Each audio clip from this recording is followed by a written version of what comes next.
All right. Scott's in the studio. Good afternoon. Good afternoon. How's it going, everybody? See Brown Eyes Rule. Anti-popular girl, Indiana. Amy the Mod, and L. It's cold today. Took Mikey on a job site with us. We were crawling around on some concrete floors working on a machine and said, let's get out of here and get to the studio. Yes, that was a great Still morning. cold to my bones, so you're going to sit here and see me shiver for a little bit until the room heats up. Yep, we got a couple of the mods in here. L put Scott, heart. Ooh, Chris Olson, what's up? What's up, brother? There's Lori M. Lori. So I'm not used to this. I don't know if Mike told you or not, but I finally got myself a little vacation. Went down to, it was a 100-degree difference last week. It was minus 40-something with wind chill and whatnot. Went down to the Fort Myers area, met some Patriots. I was going to try to do a show, but the whole week just kind of flew by. But some interesting stuff going on down in Florida. Got to hang out at the in a barber shop with a veteran owned it. It was a good time. Lots of Patriots in Florida. We're glad you're back. We know you enjoyed yourself. Yeah, we talked about, Lynn Woodward. Thanks for the super chat. We love the super chats. Thanks. Somebody just put it was 83 right now down in Tampa. So Melody Grim. It's 83 here in Tampa. It was 83 Monday when I left Fort Myers area. So and then we flew into this and. Ugh. Brown Eyes Rule. Thank you. Thank you. Lori M. So I know we had a few different things to get into. We were wanting to get into. Got about 435 I'm seeing in the room. Thanks for joining in. For those just joining, we just started. We're getting ready to get into it here. Just go over some different things that we wanted to talk about. I know Scott had some things he's been hearing and getting into. But quickly, your vacation, so it was about an 80-degree difference, wasn't it? Actually, when we left, then we got down there, it was a 121-degree difference. And I think it was one of the few places on the planet it was like that. I mean, I guess you could have went someplace a little warmer, but my body actually noticed and seen about 120-some degree difference, man. It was just... And we went through that here anyway with the wind chill anyway. But yeah, negative 44, and then we got up to 50 or 55 or whatever it was. I think Monday when I came home. Yesterday was 55. Last night was 52, and then we wake up till 11 with a blowing chilly. It just my body's not ready for it. It's hurting right now. So Acting Attorney General Matt Whitaker testifies before House Judiciary Committee. I think he's doing that now or here soon. If anyone knows if he's doing it now or here soon. But that's... So the billionaire liberal threatens to unload on the Dems if they don't impeach Trump, by the way. For Christ's sake. All the ones that lobby. And they're doing some crazy stuff. I kind of went over that yesterday, but... They get their own problems to worry about. You know, they bashed the Kavanaugh situation and all the research and just prying into his family and making it hell on his kid and his wife and about something that he might have done 35, 40 years ago. The Democrats are they're reaping what they sow, you know. Oh, yeah. Because this just recently happened, like I heard. What goes around comes around. I think it was Tucker said, the Kavanaugh stuff, if it did happen, and it was, I don't think it did, but if it did happen, that was last century, 30-some, almost 40 years ago. These jokers in Virginia, literally this just happened in our century, and the top 3 officials in Virginia Commonwealth they're up against the wall right now, and if they...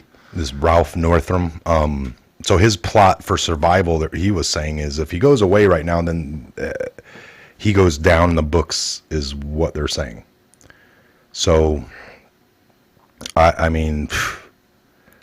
If he steps down... Did you see it? Like, we did it here live.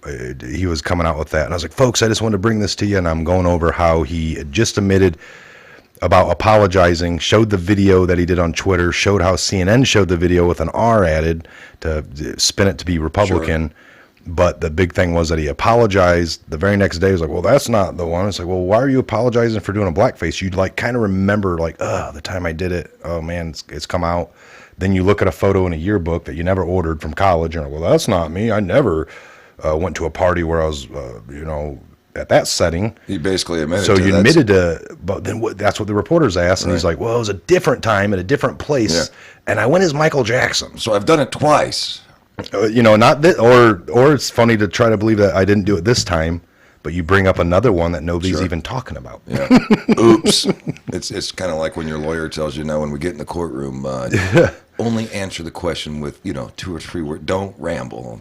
Yeah, don't say too much because you're just going to spoil it. Well, that's basically what happened. So he admitted to some other time, and then the reporter's like, "Well, in your yearbook it also labels that you went by the nickname Coon Man," and he had no answer for it. He was like, "Oh, I don't know why they called me that."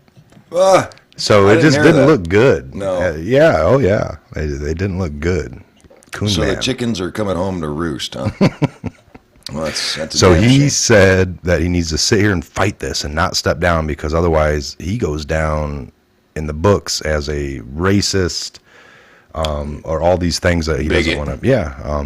And I thought I heard this morning on the way over that he really only has this term, and then he's done anyway. And the Senate and Virginia is already taken care of, so it's his political career is probably over anyway. So it's not like if they can convince him. I know they were saying, well, they're going to try to tell him to step down. He's really got no reason to step down, but it's because it's not like he can go away for a couple of years and come back and rerun for something. He's probably just going to ride this out, and he probably shouldn't, because it's going to hurt. Let's see, there's some seats in the House, at least in the Virginia State House, coming up in 2019. So this is just bad timing for them anyway. I find it kind of hilarious. They try to pin all this stuff on Kavanaugh, and now you got. Did you see this spread? Yes, and I actually got into a debate at 3:30 this morning. Not even a debate, but remember the one with Bill and Hillary, and they said, "Well, that wasn't her," and Snopes says it wasn't, and I said, so I caught this comment, this spread going, and I said. And this one lady says, "Well, I know it wasn't Hillary. She just wouldn't do that." So then I just turned right around and grabbed the one where she's hugging and kissing the Senator Byrd, the KKK member. I'm like, yeah, Hillary would never, be racist or anything other than this. And I was told, well, that's all photoshopped too. And I said, well, it says Snopes, true. Yeah. So don't come at me with Snopes just proved you wrong on this one. But so these ended up in here, right? This is like a whole page dedicated to him in the college. Now, he was in the Air Army or something, he said, and he was gone a lot for his weekends. And he said he never ordered the yearbook because upon completing college here, he immediately went off to serve in the military. So he's kept talking about that during this speech. But this is a page they dedicated to him. Here he is here he is here he is by his car, and then this. Jeez. So it's been in there the whole time, right? He said, "Oh, I never ordered a yearbook, so I never saw it." He's claiming this is not him. So is it this one? Is him, maybe? The one next to the blackface? Hard telling. So, and then again, they come up somewhere in the book here that he went by Koonman or Koonsman. And is this college or high? This is high school? College. College. Yep, college. Ugh. Busted. So it's just... Yeah, I find that to be a little bit funny.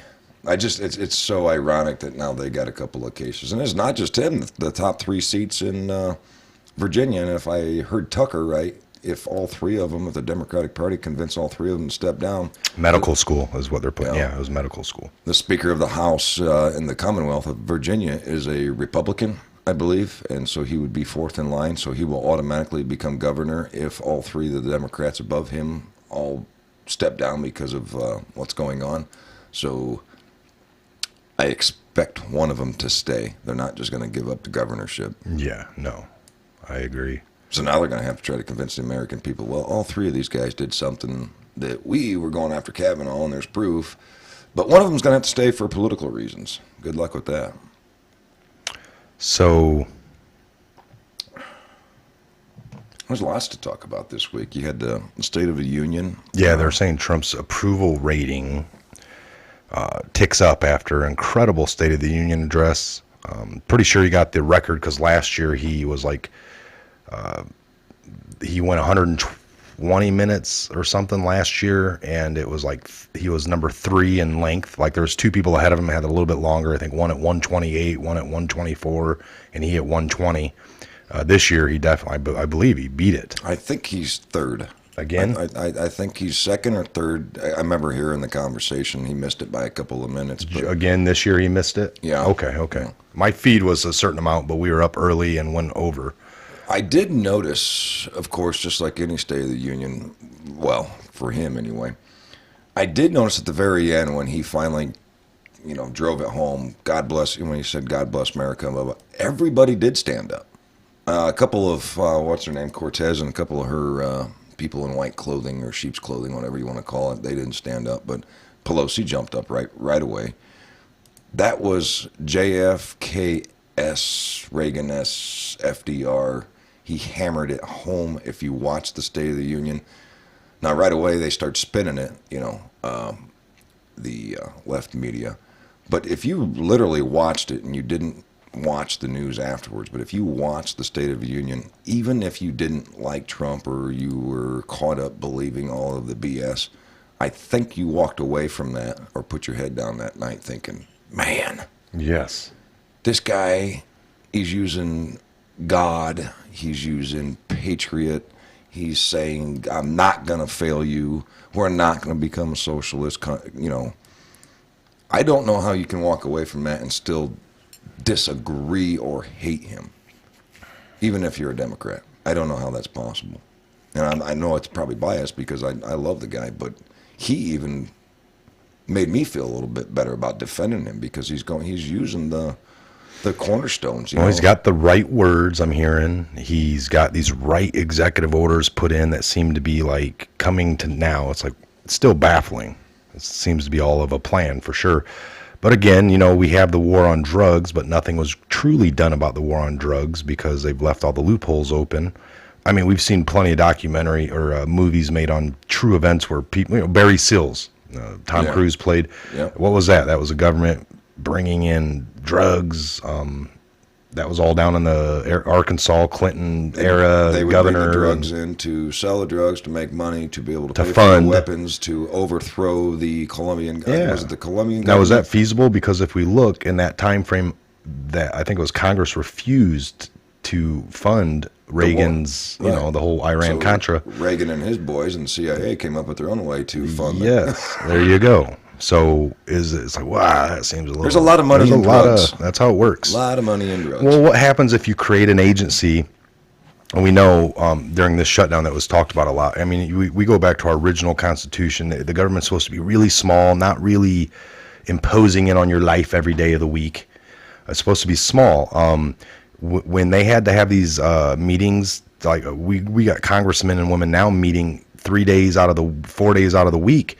Where is in back in the day with small government, they all lived in their home states, and to go to Congress to meet up in D.C. was a burden, and it costed you gas money, Right. and it was a burden to leave your family, and you're out working on the farm, and you're telling your wife and kids, I got to go I'll be back in 3-4 days tops, and you went there and you meant business because you wanted to get things worked out, you wanted to get them hashed out, and then you could go back to your family. Yep. So, but now it's all changed. I actually just did hear on one of the radio shows on the way in, one of our locals. I think it's the Kilmeade show. Brian Kilmeade. I love him. But he was saying that most of these I've been on Congress- that. I called in. No kidding. Yes, I have the episode. A lot of the congressmen or women actually sleep in their office because they only make $200,000 a year. They can't afford. Well, boo-hoo. Yeah, there you I go. bet your office is probably 1,500 square feet and has a master bath in it. And so if you got to sleep on your leather couch. By the way, you wanted the job. Yeah. Don't come crying to me. I'm a congressman. This is horrible. Shoot. This is where it's, so Trump's got this executive order in to reorganize the government. We found that out. He put that in early on, and it gave all these heads of these things to figure stuff out. He wants to get rid of duplicate offices. But my point is anytime, in the past when there's an issue, the government's like, well, we should create another group that looks into that.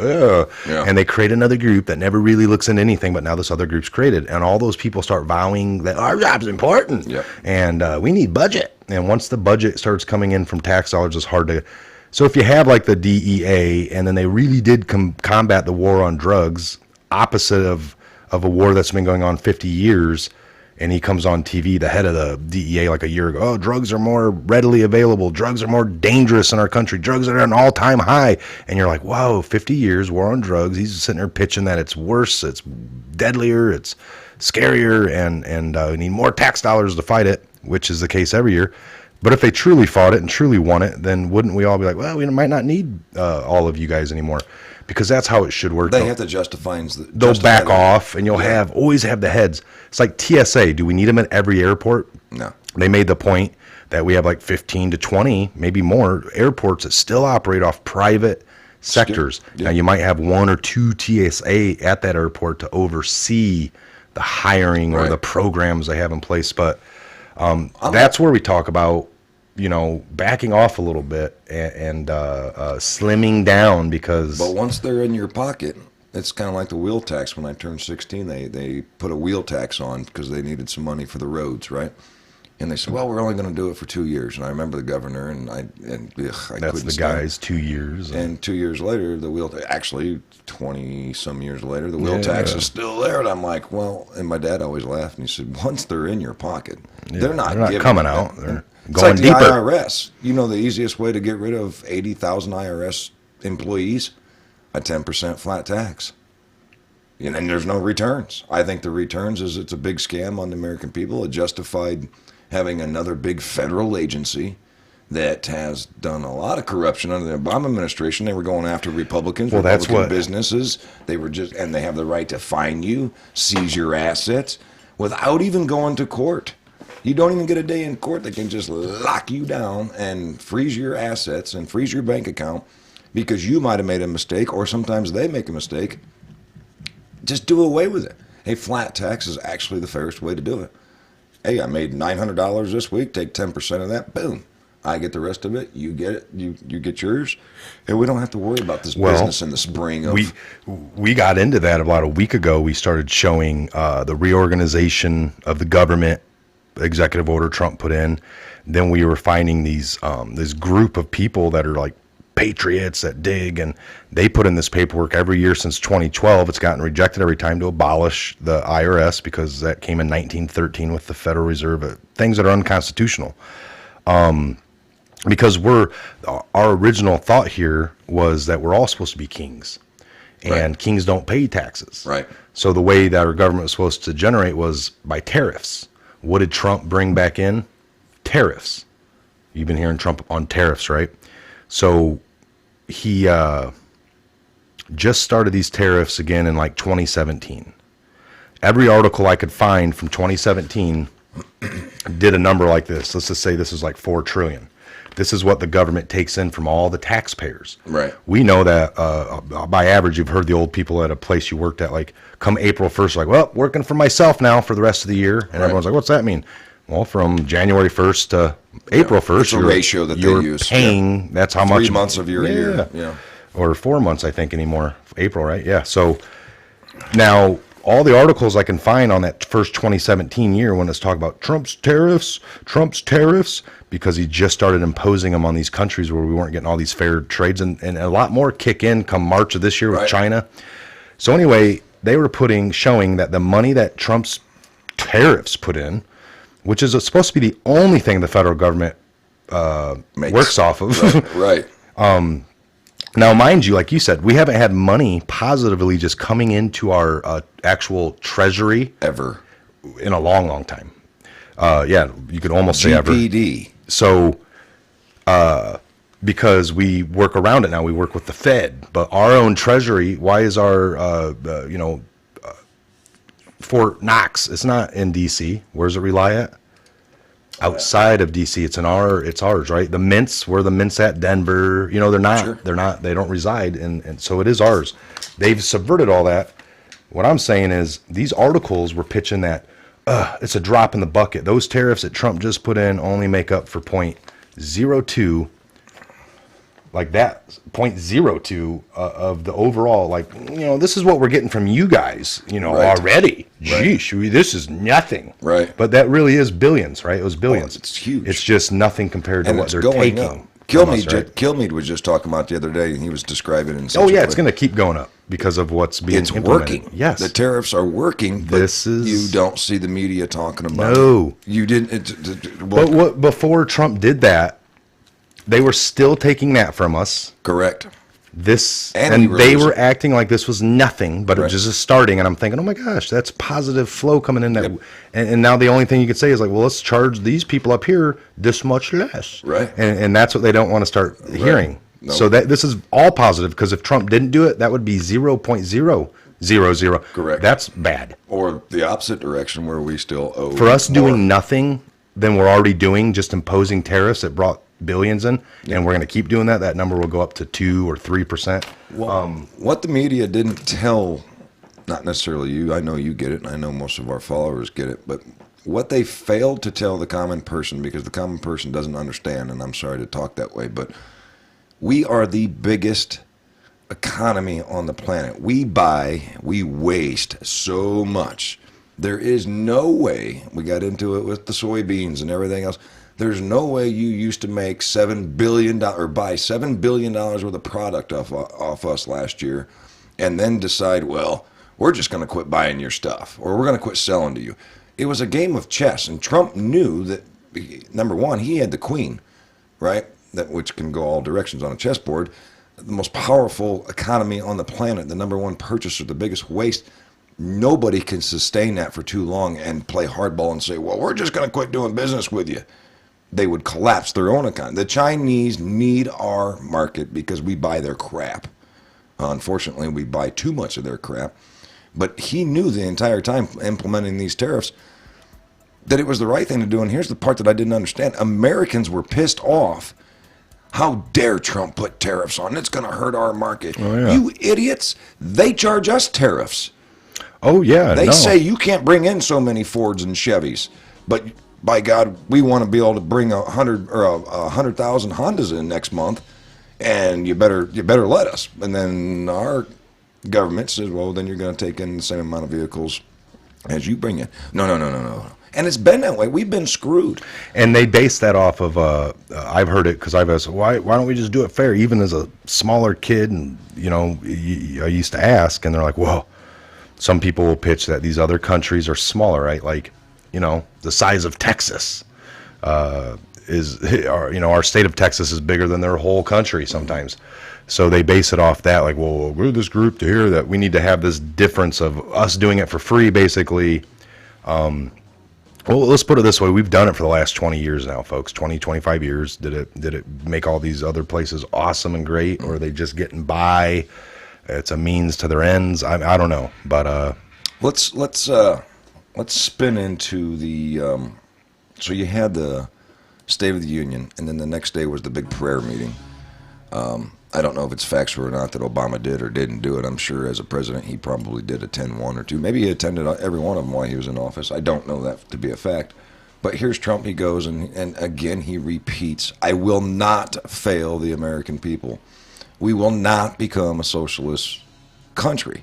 And during the State of the Union, if you guys remember, he looked over towards the Democratic side when he made that statement. And he had this kind of smirk on it. It wasn't a smirk. It was more of a serious, I'm looking you dead in the face, Cortez, and your little... This is not ever going to become a socialist country. And I got to thinking, holy smoke. So I start reading up on her a little bit more, and then she turns around and screws up and lets out her green plan about... we're going to make sure that the economic security for all those unable or unwilling to work. So all of these things are going on, and the entire country that tuned in got to see Trump take her on and basically say, this ain't happening. So how strong of a message that was. I mean, 2020 Dems hopefuls endorse Green New Deal requiring every American building to be rebuilt.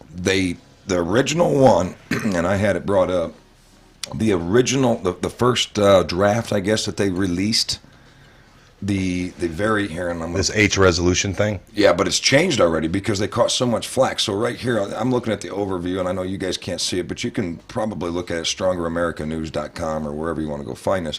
But at the very bottom, it shows economic security for all who are unable or willing to work. This is one of her parts of this plan. It's going to take a 10-year plan. She wants to be done with airplanes. She wants no more emissions. She wants high-speed rails. So sorry for anybody that lives in Hawaii, you're not going to be able to get to the mainland anymore. She wants to revamp all buildings. She wants everything to be. She's taken the 5-Star Energy Act and just doubling down on it. $41 trillion over 10 years. Wow. And she says she's going to get that money because she was asked, where are you going to get that How? money? She says, well, 70% on the... We, and I don't know who she meant by we, but she didn't want to take this on by herself, so she did use the word we believe that the top 1% should be paying a 65 to a 70% tax because they can afford it. But right here in her plan, it says economic security for all who are unable or unwilling to work.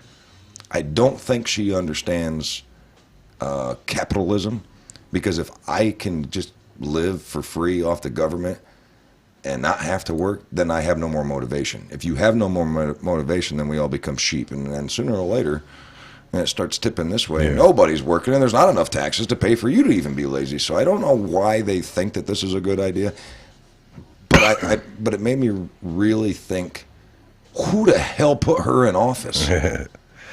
Well, Her constituents should all be sent down to Venezuela and let them live down there for 6 months and notice and see and experience what true socialism. Oh, yeah. They used to have the #1 economy in South America. Oh, yeah. Not too long ago. they could have set the example too, because this is all newer for Venezuela. So it was like 1984 or 1980s or something that they just got out of this other system, and they kind of restarted, and They were kicking butt, man. They were doing great. they could have really showed the rest of the communities. AOC, Elle put AOC as a socialist. Yes, well, she likes to say, "Oh, democratic socialist, democratic socialist." Like I don't give a damn. You attach the word could attach socialist. another word Yeah. in front of it. You can How put does it- that normally come in? By the way, we were talking about this earlier on the road, and I said it's these systems of democracy that we've instilled around the country. They've tried of the two-party system, and when it's failing the people, because people aren't getting neither of anything promised from either side, like we've seen all these years, is like Democrat, Republican, Democrat, Republican. So then after all those failed attempts, and we move 30 years forward, and we can go back and say, well, we had 3 or 4 Republican presidents, 5 Democratic, but we're still in this shithole. That's when these Bernie Sanders types step in, AOC, and then they pitch this other narrative, and it just makes people like, that's something different. I mean, yeah, and it's a lot of stuff given to the people, so they're like, hell with it. My money's been coming out of my pocket. None of it really gets back to me. This way, a lot of it does, but then it just brings... Sounds like you just described the Nazi Party. Oh, man. They believed in Hitler because same old, got them through a world war, and they were devastated, and they trusted this guy sounded good, free stuff. And then once he got into power, he started becoming a little more racist, convinced them that Jewish people are horrible, black people are horrible, the Germans should rule the world. But again, it was like taking little bits of bites, kind of like our Patriot Act. We willingly gave it to our government because we didn't want airplanes to ever to happen again. We don't, and the common man doesn't understand what's really embedded in the Patriot Act, but we were willing to give it away. Right, so I exactly what you're saying, and what my reply to Mike was, in a two-party system, 60 million people, so maybe 20 to 25% of the people vote, right? Yep. My reply to some people that I've had this debate with is, that's scary enough that the 20% of the people are voting to run the country, right? Passing laws or whatnot. You go to a three-party system, you could easily find yourself being ran by 10% of the population. Yes. Or 11% or 12%. Maybe the other two parties take up 20 million votes. Maybe the third party got 25 million votes. So 25 million people could literally vote in your presidents, your senators, and all. 3 parties is dangerous because it allows a minority to run the majority. And basically, the squeaky wheel always gets the grease anyway. The minority of the people are running this country right now because we've allowed it. Oh, yeah. Well, and like Bill Cooper said, we shouldn't have anyone that's like the socialist should never even. It goes exactly against our Constitution. They shouldn't even be given the platform. once you find these things out. But here we are. This is, folks, it's getting crazy. I mean, it really, really is. I don't know how everybody else feels. There's some Jewish and Christian and religious stuff going through this here, and I don't want to be a part of it because religion, you cannot, it's like politics, it's hard to debate. But I'd like to get some feedback from everybody on what their thought is, just with like 3 or 4 words so we all can kind of, we don't want to read a paragraph, but what's the census on socialism? My opinion is jail. If not really jail, but if you come out and say you're a socialist, you should not be allowed. We should write something in the Constitution. You have to defend the republic, and there's nothing wrong with, and it's not being crazy or reaching too far to say, if you're in the United States and you want to run for political office, you can't call yourself a socialist. This is a republic, and it will always stay a republic. And we should be alarmed that socialists are being voted in. And I'm not saying are alarmed at a little bit. I'm saying you better open your eyes and you better panic. How did we get here? Because it happened slowly. It's not like we've been a republic forever and then boom, one day somebody said, I'm going to run as a socialist. It's been happening. California, with the Californication, New York, getting way more liberal. I don't know, it just scares the hell out of me. Socialists have been frauded. It does appeal to the young. Hey, Here you go over here. Okay, there you go. So yeah, I've had these conversations. It does appeal to the young people because it sounds good. And socialism, through the lips, is beautiful. In its truest sense of socialism, help your neighbor, blah, blah, blah. I get that. Your smaller communities can practice socialism, and we do. You help your neighbor out, or we have benefits for each other. That's what. But I don't need the federal government taking care of my neighbor. I can judge my neighbor, and I don't mean it in that sense, but instead of the government handing out welfare checks before they do that sort of thing, or before you just give stuff to people, why don't they send an agent, a social worker, to that person's community and interview thy neighbors and find out what kind of person that is? You can't just give people free stuff because you believed them, or all the fraud. Oh, my back problem. I got a back that's damn near broke and I still have to work. But I know there's people that take advantage of that system. Get off your butt. Get out of that office. Go out there. Try to help somebody find a job. That's what social workers should be doing instead of just cutting checks. But go interview the people in the community. That's where you're going to get the truth. They're going to tell you, well, Mr. Smith should not get free stuff because he's a bum. He goes around there and he just bums around town. It's just, I hate the word socialism. Hate it. It's the fastest way to bring down a capitalist society. Atlas Shrugged, great book. I don't know if you've ever read it. Some of you guys probably have. Yes. Great book. All right, I'm looking for something here. You're reading some of these comments. I'm waiting for comments. I'm looking for. I like that comment. We the people. The church is liable for the community. Should be. I mean, good churches do good deeds, good works. You don't have to be a member of a church. You don't even have to be a member of any kind of a club. I mean, I know in our area, as Legionnaires and whatnot, we do lots of benefits. We put roofs on people's houses. We try to take care of those. But what's funny is that in the truest sense of socialism, it's working, and it does work. We're a part of it all the time. But I can guarantee you that my local organizations, when we do charities and fundraisers, you don't see, or you won't see, a mass of people raising tens of thousands of dollars like we have for vets or whoever else. You won't see them get together and help the lazy bum down the street. Yeah. He could, that bum, that lazy, and I don't mean bum homeless, I mean just lazy, pathetic bum, walk into the Legion. I need somebody to run a benefit for me. What do you think the people around him are going to say? F you, get out of here. We're not going to help you. You got to help yourself first. But the government is willing to help him without coming to us and asking him what kind of person he really is. They don't care, because once they get him on the system, now they got his vote. Yeah. And which way is he going to vote? he's never going to vote against the hand that feeds him.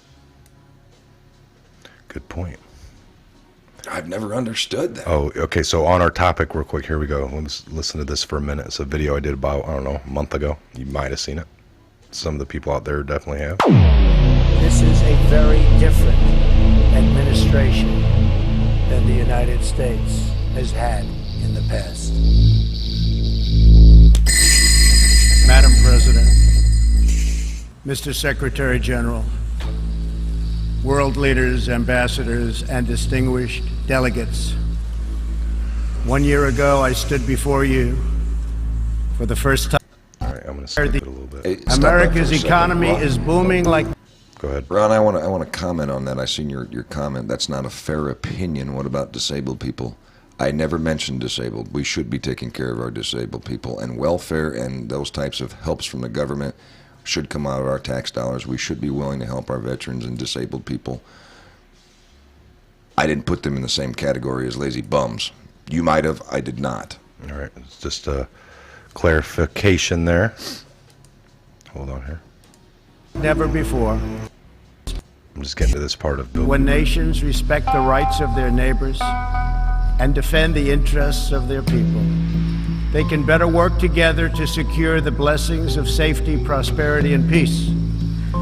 Each of us here today talk about a conspiracy. It started out as a conspiracy. But when they say today there's no conspiracy, that's not a lie, it's the truth. They are doing it right out in the open, right under our noses, and we're too stupid to know it, to see it. So it's not a conspiracy now today, at all. It's right out in the open. They even published their plans. I mean, here Carter appointed Zbigniew Brzezinski as the National Security Advisor, who just wrote a book before he was appointed, declaring himself a Marxist. When you read that book, this man believes in Marxism. This man is a socialist. Not only a socialist, he's an international socialist. He's a globalist. His goal, stated in his book, is to destroy the sovereignty of nations and bring about a one-world Marxist government. See, he's even just Now, the Carter administration was one extreme, and then we came into the Reagan administration, yet Nothing changed. Nothing changed. What you're saying is that no matter what the political leanings, they seem to be playing the same game. As long as you're playing their game, it doesn't matter who you vote for, who you put in office. They all belong to the other side. They're the pockets of the Illuminati. When you quit electing professional politicians, when you quit electing the guy who looks nice on television because he speaks good and he looks like the guy you wanted to marry or something like that, you're playing right into their hands. You know, they made it so impossible for another Abraham Lincoln to get elected to the office of president that it's a wonder that we even have a chance at all. We need to send people to Congress and to government who are going to clean house. Kick all the members of secret societies out of the bureaucracy. Lock them up. Try them for treason. Because they are traitors. So one thing that may help is term limitations. We must have term limitations, and it must be only one term. And forget all this nonsense that anybody goes to Washington and don't know what's happening. They don't know what's happening simply because they haven't taken the time as citizens to understand how our government works before they ever go to Washington. You see, it should be a process that starts in infancy. It works its way up, and everybody should be taking part in the government. Now, if someone came in to office with this kind of knowledge and with this kind of intent to really push these people out, would they not be eliminated immediately? Not if they have the people behind them, because what the people would do in one fell swoop, in one election, would elect people who've never served in government before, kick the incumbents out, send citizens to Washington. And here's the way it has to be done. You know, right now, you don't even pay your congressman. You know who pays your congressman? DC. The federal democracy of the District of Columbia. The federal government pays your congressman, who's supposed to be representing your state and you. The federal government is a foreign country to your state. Why should he represent you? So there you have it. I got a little heated here. The chat got a little heated. No. It did a little bit. Already again? Well, I don't know. There was I don't know if it was difference of opinion. I need to clarify again. Disabled people, and I know it's hard to show, sometimes disabilities are not physical, they could be mental, but the whole point of taking care and being social, I understand taking care of those that need it. I nowhere ever have you ever heard me, or will you ever hear me say that we should not take care of our elder or mentally handicapped or physical handicapped. I don't like the people that take advantage of the system, because it's harder for one of our listeners, just that it took them 2 years to finally. Well, like, this is what I talk about all the time. They got us so hell-bent that we'll argue with our neighbor about that. Like you're saying, like, get up and work, you lazy bum. But we just gave $54 billion to foreign governments out of our tax dollars. Correct. Nobody, and that's not going to reach the people of these countries and help the people. Once that hits that government's account, they're either buying a bomb or they're putting it in their pocket to live a little fatter. Nobody bitches about that. But we'll bitch quicker, and if you look at that overall, that goes to our own social programs, or like the schools. Remember, we've looked at these like the black budget is trillions, and the social things are like this small amount. Yeah. So arguing within that 0.1% of where money goes to help these people, because that's all it really doesn't do anything for us. Really doesn't. So I have moved so far past that, you guys. But yeah, you were just talking about a point there. About because there are people that take advantage of things, and that makes it harder. So that's for all it somebody is. That really needs the help. I'll say it. It's a corrupt system. Yeah, that because nobody's system, held accountable. You walk into an office, you plead your case. Sometimes they might do a home study, but the EBT card, it happens so quickly. Oh, here you go. There was 25 years ago, for 1 week, I almost needed unemployment. Well, but I went to a bread where they hand out some food. It was a really bad time before I was successful. I had 2 kids, and I did not want to go. I got out of my car and I turned right around. Yeah, I've heard the whole it's easy, or however, and I've, like you said, a few times in my life, years back, I've tried for things, whatever it should be, and I never got it. It was really hard to me. I was like, whoa, that's crazy. You would think, like, for myself, and again, I'm not going to ever apply for it unless something really bad happened, but I need a back surgery. You've known about this for years and years and years. I can't afford to take the time off of work. It's not that I can't afford anymore. Obamacare screwed me up. It's not that I can't necessarily pay for the surgery, but I can't afford to take time off, and here's why. If I went in and I took time off, then my family's going to suffer. And if I went in and said I need some food for my family, you know what they're going to do? They're going to run my numbers, and they're going to find out that for the last 20 years, I've been able to work and be employed and bring money into my house. So they're going to say, you've proven you can take care of yourself. You've made too much money. Well, what happens if I quit making money? I can't get any kind of assistance? Well, no, you literally have to show that by then my kids could starve. But so thank God I got family and a community and churches and the Lions clubs and the Legionnaire. That is socialism. I don't ever want to depend on my government, and I know some people have to, and I get that. I do get that, and it's heartfelt if there's somebody with a disability. But for every person that we know that's disabled, we know 10 of them that still climb up on a roof and work for cash or help their buddy and make some cash, but they're still getting that disability check. We know, but I also know people that they're allowed to make a certain amount of money, and they respect that level, and they don't go past it, and that's honorable. But Thank you for the super chat. Brown Eyes Rule. The other one, so Brown Eyes Rule, yeah, she's been here for a long time. That was another Brown Eyes that made the comment, not me. I'm Brown Eyes Rule. Okay. Yep, you're right. There is. Last free Apache, I'm eligible for full disability. I will not take a dime. My dad died of pancreatic cancer, and he could have went on full disability the last 9 months of his life, and he said, to hell with them. That money should go to a kid that needs it or something else, and he even in his death, he taught me humility. And it's not, I know there's a lot of people that, need things and they get it, and then there are the ones that take advantage, and like you said, the welfare, there's cases that came out in the papers years ago where it was like, some lady was getting it in like 12 different states, and that's rare, but you hear these stories and they hit pretty huge. So they should have chopped her damn fingers off. Yeah. So there you go, folks. You want to play that one video and go take a quick garage talk or something? How long is this? It's a second amendment. This is probably the best 7 minute? Something like that. We can do quick. or even after that, maybe something streams. But We're going to let this play. You guys pay attention. We were actually, this is one of the things we were wanting to get into. So here's a little. this is one of the best Second Amendment arguments you're ever going to hear.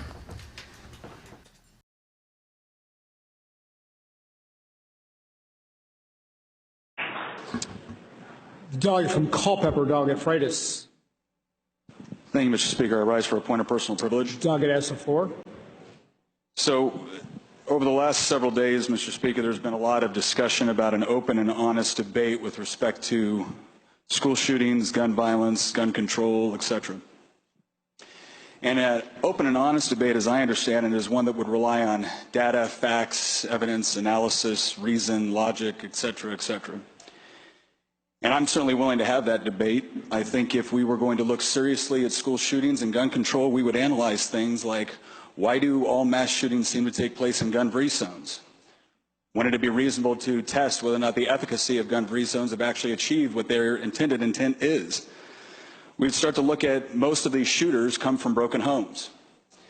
What sort of government policies have actually encouraged broken homes? You can look at left-leaning think tanks like the Brookings Institute that will actually say that some of it can be attributed to various cultural changes that happened in the 60s, to include the abortion industry. You can look at more conservative-leaning organizations that will say that the welfare state contributed significantly to dismantling the family as families became more and more dependent upon the government than they were mothers and fathers in the home raising children. We could look at various status with those areas within the United States and around the world that have strict gun control measures and what their crime rates look like, whether it's Chicago, New York City, Washington, D.C., and others that have incredibly strict gun laws, and yet for some reason it hasn't seemed to stop the gun violence in those particular areas. We can look at the analysis out of 538, which is considered more of a left-of-center data analysis think tank, where you have several analysts now confirm through the data that they were looking at, not just in the United States, but in Canada, Great Britain, and Australia, that they were shocked that the data did not support what they thought gun control measures would actually achieve. We can look at the number of cases within the United States where a gun has been used for self-defense. Estimates range everywhere from 100,000 uses to over close to 1 million uses within the United States. Now, some organizations and some reporters only want to report on the ones where a gun was used and it actually resulted in the death or maiming of the perpetrator. But if you look at the ones where the gun was used and the mere presence of the firearm actually dissuaded a criminal from committing an act of violence, an act of rape, an act of murder, the number shoots up, it skyrockets. So when people on this side talk about the importance of the Second Amendment, please understand it's not just some base philosophical conviction that we all have. It is rooted in the idea that while we may be a post-Enlightenment society, the vast majority of horrible atrocities that we've seen have happened in those post-Enlightenment societies. Has happened as a result of government systematically disarming citizens and claiming themselves to be the sole responsible party for their security, and then turning on those same citizens and punishing them.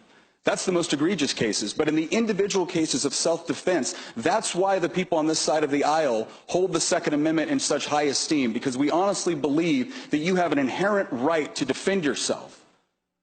And your ability to defend yourself should not be excluded to your size. Firearms provide someone that is weaker and not as fast the ability to actually defend themselves from a stronger attacker. Some of the other things that we would look at, and some of the things I would hope we would have bipartisan support for, all of us agree that we need to make sure that our students are better protected when they go to schools. One of the things that we would look at is arming certain teachers. Not every teacher, but a teacher that is comfortable with it, is former law enforcement, is former military, that is now in the classroom. Delegate Plum said yesterday that that was ridiculous to consider. Why? Is it because the other side of this debate will only accept one quote-unquote solution to this problem, and that is tearing apart or gutting the Second Amendment? And I understand, we're going to mention just a couple of the bills that were done this year, right? Background checks, getting rid of bump stocks. If you're wondering the other reason why we can't have an honest debate over this one, is because, quite frankly, I don't think any of us on this side of the aisle believe you when you say that's all you want to do. It'll be bump stocks, it'll be background checks, then it'll be different kind of background checks that register the guns. Then after that, it'll be we need to ban assault weapons. What's an assault weapon? Something that looks scary. Then after that, it'll be semi-automatic rifles. After that, it'll be semi-automatic handguns. Then it'll be revolvers, shotguns. Because when the policies fail to produce the results you are promising to your constituents, you'll be back with more reasons on why we've got to infringe on Second Amendment rights. The other reason why it's really difficult to have an honest and open debate about this is because of this, members of this body comparing members on this side of the aisle to Nazis. Members on the other side of the aisle saying that when a 24-year-old teacher gets up and says that the whole debate is between the Second Amendment or her life, that's a false dilemma. And quite frankly, one of the ones that I found the most offensive, along with being compared to Nazis, was being compared to segregationists. I just want to remind everyone someone very quickly. It was not our party that supported slavery, that fought women's suffrage, that rounded up tens of thousands of Asian Americans and put them in concentration camps, that supported Jim Crow, that supported segregation, or supported mass resistance. That wasn't our party. That was the Democrat Party. Now, I'm thrilled that Democrats no longer believe that, and I don't believe that a single current member of this body who is a Democrat ever believe those things, but I would really appreciate it if every time you want to make a powerful point, you don't project the sins, the atrocities, and the injustices that the Democratic Party perpetrated on others onto us. So if we want to have an open and honest debate, I am all for that. Let's do that. But it does start with a certain degree of mutual respect. It starts with a certain degree of not assuming that the only reason why we believe in the Second Amendment is because the NRA paid us off. Well, if that's the sort of logic you want to use, why don't you go take a look at how much money the NRA spends and how much money Planned Parenthood spends?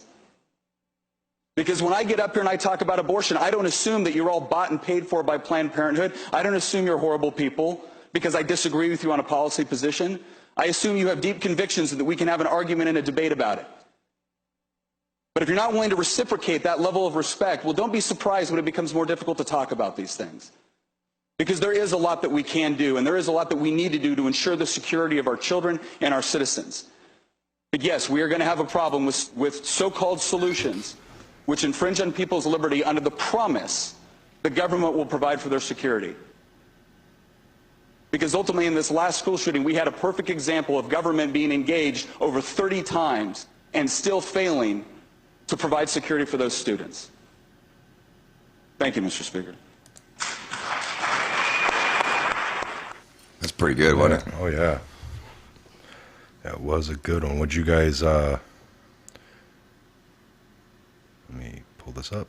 Mike, will you please post links to the Second Amendment argument? That particular one? I guess that's a question. Are you referring to the one we just played?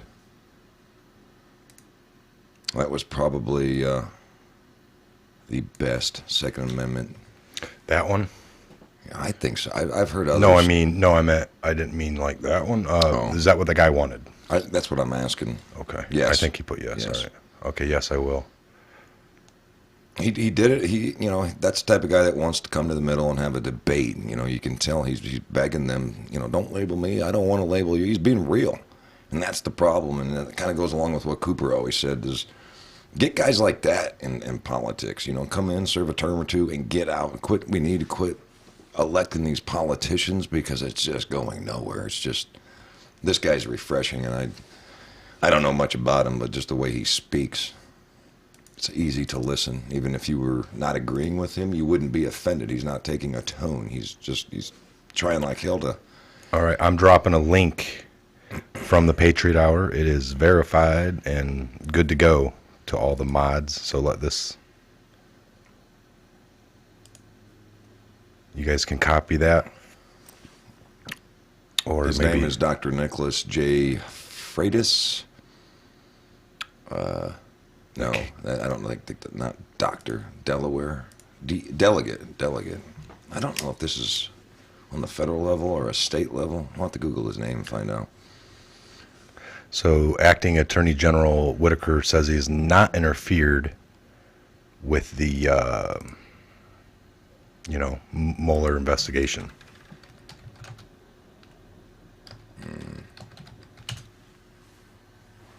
Let me see here. This is the craziest hearing I've ever watched. It's disgraceful. What hearing? Looks like it's either over now or they in a little recess. Oh, she's watching that hearing because I'm like, oh, there's no way that this last video we posted was bad. No. Yeah, they're talking about the Whitaker hearing. Oh. That is going on. It looks. I mean, I'm looking at it now, folks. I don't see them sitting there talking. So I don't know if they're in a little recess. Thomas says this 2 hearing minutes going break. on, it's nothing but entrapment. It's a circus. Little bread and circus. Yeah, pull it up here. There you go. See, Joyce, Ems, I agree. Don't sling names, just discuss the issue. That man spoke well. It's hard not to get passionate, but I don't care if people get loud because they're passionate. I'm not offended by passion. I'm more offended when you just flat out don't care, or you just make excuses, or you dance around the subject. He was passionate. I mean, he did it well. I don't speak like that when I get passionate. Sometimes I go on a tear, but So there we are. We're looking in the on the floor there. They're in a recess. Looks like Whitaker's walking back in right now. I'm listening to this for a second or two just to see what they're. Sure.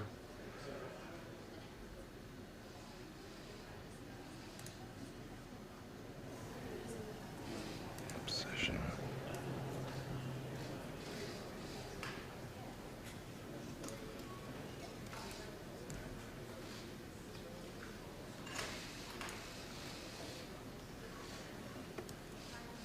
everybody's taking their sweet time.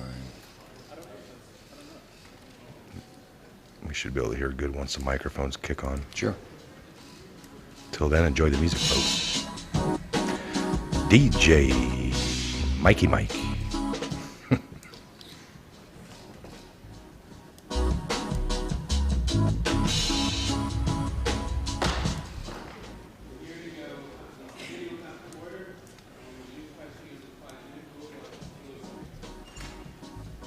Thank you, Chairman Yadley. Mr. Whitaker, thank you for being here today. Last year, FBI Director Christopher Wray came before this committee and stated that no one is above the law. You would agree with that statement, wouldn't you? I would. In fact, there is a Time magazine. Thank you. Well, good. Coverage in my office. Thank you, sir. You don't have to keep saying it. Thank you. You haven't taken any sort of a loyalty to Donald Trump, have you? No, I'm not taking it. Have you signed any non-disclosure agreement with the White House or Donald Trump? We signed our ethics pledge. They don't have the mics turned on, folks. It's on every live feed. I'm looking. Everyone's complaining in all the live chats all around. They'll turn on the mics here in a minute, and we should be able to hear a lot better. I don't believe so, but I don't know There what it the is. standard DOJ forms are. In fact, the only thing If I you worked really over had to there, that do wouldn't before have you could happened. assume your current position was take an oath to the United States Constitution. Isn't that right? I proudly took the oath for the second time when I came back to the Department of So Justice. Took Thank the you. So oath let me ask you twice, a series folks. of questions about the U.S. Constitution that you can easily answer yes or no. The first question is, there is no sentence in the Constitution that states that the President's National Security Advisor can't be indicted, correct? Congressman, as is consistent with the practice of the Department of Justice, we investigate crimes and we prosecute individuals that commit crimes. Just asking a simple question. I'll go on. There's no sentence in the U.S. Constitution that states the President's former campaign chairman can't be indicted, correct? Same answer to your previous question. Does that sentence exist in the Constitution? Of course it does not, Congressman. That's and you know right, that, and 'cause- I know that. Right, because Paul Manafort was indicted. There is no sentence in the Constitution that says the President's children can't be indicted, correct? Congressman, you can give me the whole list. I mean, sort of. No, I'll give you three more. Okay. Yeah, right? There is Children's no not in there, sentence right? in the United States Constitution that says that the president's children Right. cannot be indicted. There's no sentence in the U.S. Constitution that says the Vice President can't be indicted, correct? That's correct. Right. There's no sentence in the U.S. Constitution, this is my last one, there's no sentence in the U.S. Constitution that says the sitting President of the United States cannot be indicted, correct? Congressman, because that is the opinion of the Office of Yeah, I Legal don't Counsel actually at the care what Department of Justice. DOJ policy is. I'm It's asking been about the consistent with the Constitution. practices of the Department Mr. of Whitaker, Justice it's just a for yes or no question. years, Mr. Whitaker, I'm asking you a factual. under both administrations. After this hearing, you can spin the Constitution all you want. As you sit here today, not you just spinning have the to answer a factual yes or no question. I'm going to make it even easier for you. There's no sentence in the Constitution that says, quote, the sitting president of the United States cannot be indicted, unquote. Correct? Congressman, Yes or no? as you know, I would have it refer you right here. I have Is a that copy myself. Right, so is that Congressman. sentence in this Constitution? What's the point? It's not, correct? The I'm not court- trying to trick you. It's No, not a I- hard question. I don't. Again, It's a it is- founding document of our federal government. Is that sentence in this Constitution? Congressman, you and I both know that the way that the OLC opinion is written. I'm asking about the lays out a Constitution, very the clear founding- question as to why the Right. President I'm of the United just States. asking about the Constitution. Sitting President of the United Right. States can't be indicted. I'm just going to, Mr. Chair, I'm just going to submit the U.S. Constitution for the record and say, no, that sentence is not in there. Now we're going to move on. Earlier today, you had testified that you did not communicate to Donald Trump or senior White House advisors about the special counsel's investigation. So I'm going to ask you a related question. Did you communicate to Donald Trump or any senior White House advisors about investigations from the Southern District of New York concerning the Trump Organization, the Trump Inaugural Committee, Michael Cohen, or other investigations that relate to Trump entities or potentially the president? Congressman, I mentioned that, I said other investigations in my opening statement. I really don't have anything further to add to that answer. And when you said other investigations, you mean you communicated to the president about other investigations? No, I didn't. That's That you not did what I not. said in my opening statement. I'll refer you back to my opening statement. I was very clear Did you about that. communicate to the president, any senior White House advisors about investigations from the Southern District of New York related to Trump entities? Or Again, I was very explicit in my opening statement as to that, not only about my communications regarding the special counsel's office, and I said other investigations, and the Southern District of New York would be included in other investigations. Okay, thank you. So we're going to move to another subject. The president has talked about national emergency. Under the latest FBI data, it's correct, isn't it, that violent crime across the United States has gone down? Yeah, we celebrate actually that violent That's right. crime has In gone fact, down property in the last 2 crime, years.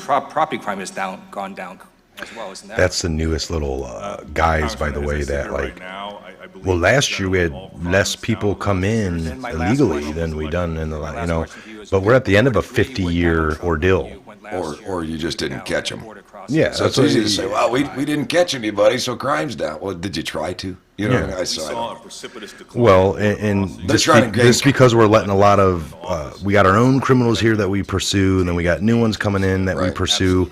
And if the cops are doing their job, I think lots of these agencies have got more funding, more people they could hire. And it's like, well, we've actually contained it a little bit. We don't need to do all these other things. Does crime go down because you're detouring it? Yeah. You know? So with that statement, do we let go of some police officers around the country because crime's gone down and we're, you know, do we take back some of your fundings? No, we need more money and more people. Trumped up Hobbs Act charges that were dismissed by the jury in about an hour. Senate candidate. There have been some scandals too. Here's one. Trump's acting attorney general involved in firm that scammed veterans out of life savings. Veteran says, I spent the money on a dream. I lost everything. But the newspapers say you struck gold when you arrived in Washington, which the president calls the swamp. Here's one that tells the story.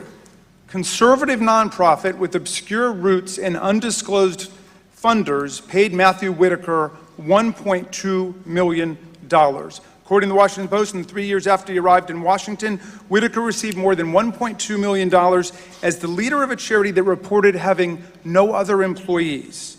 That's a pretty good deal. Now, what was the name of the charity that you ran, Mr. Whitaker? Congressman, you've mentioned a lot in your... No, but I'm asking you a very specific And question. What was the name of the charity? You have challenged my character. No, I'm asking I have you a an question. ability to I control answer- this time, Mr. No. Whitaker. If you want to ask the I have chairman an for time of your own, you ability- can do it. This is I have an my ability time. to answer your Mr. Whitaker, you don't My run this time. committee. You don't run the Gentlemen, Congress of the United States, gentlemen- and you don't run the judiciary. Gentleman will suspend. The gentleman is correct. The witness will answer the questions, and it's up to the gentleman to decide what questions. The gentleman will continue. We'll resume. What was the title of the not-for-profit that you ran? What time period, sir? What was the last title? I know it changed its name 3 different times, right? What was the final name? While I was employed as the executive director, it was called the Foundation for Accountability and Civic Trust. Did you name it? I did. Actually, you know, those are hold on, highly that's- noble let me- goals, let me accountability and give civic a- trust. So let me- let's talk about some accountability he asked me and a civic question trust. I would like Mr. to Whitaker, I've got a question for you. No, you asked me a question. I asked you a Did I question. give- did I give- I control the floor, Mr. Whitaker. You don't understand. Now, The gentleman controls the time, and if he wishes... It's a little many, circus show here, isn't it? Many members have done on occasion. They make a statement, they don't even ask a question, but if he wishes to proceed to All right, another hold on question, here. it's his time. But Congressman, I do Gentleman will not proceed. feel, I mean, The Mr. Chairman, gentleman I will do not be- feel like gentle- my answer would be complete on the record. It's up to The the... question he asked. okay, Mr. Whitaker, see if you can get into this. Tell us where the money came from that you were paid, the $1.2 million that you were paid Mr. Chairman, before you went to the Department point of of order. Justice. I'm asking my question. Mr. Chairman, point of order, which overrules your question. Point of The order. gentleman will explain his point. The gentleman will suspend, the gentleman will state his point of order. Look, we're going to go down this probably many more times, but again, if you wanted to do a confirmation hearing, this is not under the scope of this hearing. This is not a confirmation hearing and is not shown to be a... Mr. Chairman, this goes to the gentleman's point of order is not well taken. The gentleman, the gentleman from It's not well Maryland has taken. the discretion to All right, hold on, ask folks. the question. Some of these quacks don't Gentleman even know the will law. proceed. Appeal the ruling of the chair. The The name, gentleman has appealed the ruling of the chair. The gentlelady has moved to table. All in favor of the motion to table the appeal of the ruling of the chair will vote aye. Aye. Opposed, nay. What are you guys getting out The of ayes this? have it. The ruling They of just- the motion is They tabled. Mr. Chairman. They just Gentlemen- tabled the Gentlemen will- rebuttal. Can we suspend the clock and you and I No, engage? no. I found, and we weren't really going to be following this sitting here today, folks. So let me show you one I came across the other day. This is a good one. This takes us back. That poor bastard just sitting there just... These are grown adults, man. Lead you to believe that he has an electability problem? Yeah, I think he's got a big electability problem. Well, what do you think it is? I want to tell you what it is. It was right in the front of the Washington Post today. He is funneling money to his wife's law firm for state business. That's number one. Number two, his wife's law firm is representing clients before the state of Arkansas agencies, his appointees. And one of the key is the poultry industry, which his wife's law firm represents. And to read the local Chicago Tribune, there's 270 miles of Arkansas rivers that are polluted with fecal coliform bacteria and are unsafe for humans or fish. So it's not only corruption, it's an environmental disaster, and it's the kind of conflict of interest that is incompatible in the kind of public servant we expect from It a doesn't president sound like of the you could United run as States. vice president. No, it doesn't. Mr. Clinton, do you want to take a swing at all that stuff? I feel sorry for Jerry Brown. Sorry for Jerry Brown. In the late 70s, he asked me to support him for president once. Did you? Of course not. You know, he reinvents himself every year or two. In 1990, he was pleading with the courts in California not to impose any limits on contributions. His law firm took $178,000 of taxpayers' money to beat a contribution limit initiative in 1990. And so I don't think you can take much of what he says seriously. Now, let me tell you this. Well, can I Let- just let me- interject something? I mean, this guy just accused you of having somebody forces him to funnel fight. these to What your he did- wife and the poultry and whatever all that. Well, his wife's Yeah, law it was. firm. It's Is in that the true or Washington isn't it? Post this morning. Is it Now, true or don't isn't go it back true, and Governor try to Clinton? evade Wait a second. the bill. You're always trying to Mr. attack. Brown? You never answer the question. Mr. Brown, let him answer. Let me tell you something, Jerry. I don't care what you say about me. I knew when Pat Caddell told me what you were going to say, that you were going to reinvent yourself and you were going to be somebody else's mouthpiece, you would say anything. Oh, my God. But you ought to be ashamed of yourself for jumping on my wife. You're not worth being on the same platform I'll tell as my you something, wife. Mr. Clinton. Now, Don't wait a try to minute. escape it. Ralph Nader I called did me not. this afternoon. He read me the article from the Washington Post. Does that make it I was true? shocked by it. I was I shocked did- by it because I don't think someone Hey, I in get time. government Fine. should be funneling Governor money to Brown, his well, wife's I know, law Governor firm. Clinton, you were poking your finger at him. He Well, poked it back. It's your turn, Governor Jerry Clinton. Go comes ahead. here with his family wealth and his $1,500 suit, and makes a lying accusation about my wife. In the Washington Post. That doesn't make it true. Are you saying they lied? I'm saying that I never funneled any money to my wife's law firm. Never. Well, they Seems got like the another same old I did thing. not have $15,000 sexual in bond relations business ever. In the state of Arkansas, and you told just the other day that when people lose their jobs, you know who they are. You certainly knew people in your own administration who were giving out $115,000. Do I have a right to answer this? This nation's trying to elect a president. That's Could you right. carry Let on me answer personally I think this is a critical issue Let me on that answer score. this. I obviously do. The issue is, every time I've ever run for office, because I have been a change agent, because I have worried about the problems of ordinary people, because I have given the kinds of programs that will change the lives of people. The people who run against me attack me personally. I have not attacked Jerry Brown personally. I have not attacked Paul Tsongas personally. I have not said anything about their character or their history. They have done that to me. That's what everybody I've ever run against has always done. And guess what? I win, because I stand up for ordinary people and real change.